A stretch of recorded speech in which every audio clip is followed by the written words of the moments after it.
اے پیغمبر، جو ارشادات اللہ کی طرف سے تم پر نازل ہوئے ہیں سب لوگوں کو پہنچا دو، اور اگر ایسا نہ کیا تو تم اللہ کے پیغام پہنچانے میں قاصر رہے، اور اللہ تم کو لوگوں سے بچائے رکھے گا، بے شک اللہ منکروں کو ہدایت نہیں کرتا۔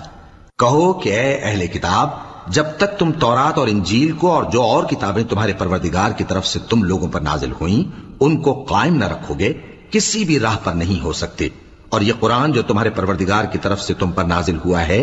اس سے ان میں سے اکثر کی سرکشی اور کفر اور بڑھے گا،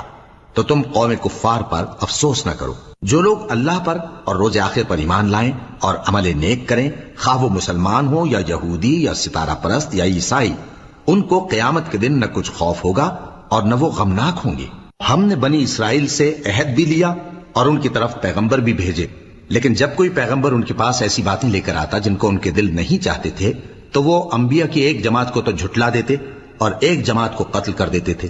اور یہ خیال کرتے تھے کہ اس سے ان پر کوئی آفت نہیں آنے کی، سو وہ اندھے اور بہرے ہو گئے۔ پھر اللہ نے ان پر مہربانی فرمائی، لیکن پھر ان میں سے بہت سے اندھے اور بہرے ہو گئے، اور اللہ ان کے سب کاموں کو دیکھ رہا ہے۔ وہ لوگ بے شبہ کافر ہیں جو کہتے ہیں کہ اللہ مسیح ابن مریم ہی تو ہے، حالانکہ مسیح یہود سے یہ کہا کرتے تھے کہ اے بنی اسرائیل، اللہ ہی کی عبادت کرو جو میرا بھی پروردگار ہے اور تمہارا بھی، اور جان رکھو کہ جو شخص اللہ کے ساتھ شرک کرے گا اللہ اس پر بہشت کو حرام کر دے گا، اور اس کا ٹھکانہ دوزخ ہے، اور ظالموں کا کوئی مددگار نہیں ہوگا۔ وہ لوگ بھی کافر ہیں جو اس بات کے قائل ہیں کہ اللہ تین میں کا تیسرا ہے، حالانکہ اس معبود یکتا کے سوا کوئی عبادت کے لائق نہیں۔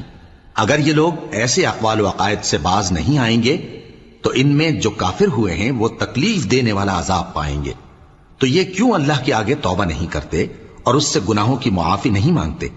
اور اللہ تو بخشنے والا ہے، مہربان ہے۔ مسیح ابن مریم تو ایک پیغمبر ہی تھے،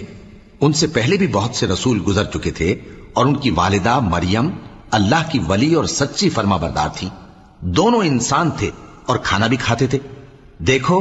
ہم ان لوگوں کے لیے اپنی آیتیں کس طرح کھول کھول کر بیان کرتے ہیں، پھر یہ دیکھو کہ یہ کدھر الٹے جا رہے ہیں۔ کہو کہ تم اللہ کے سوا ایسی چیز کی کیوں پرستش کرتے ہو جس کو تمہارے نفع اور نقصان کا کچھ بھی اختیار نہیں، اور اللہ ہی سب کچھ سنتا ہے، جانتا ہے۔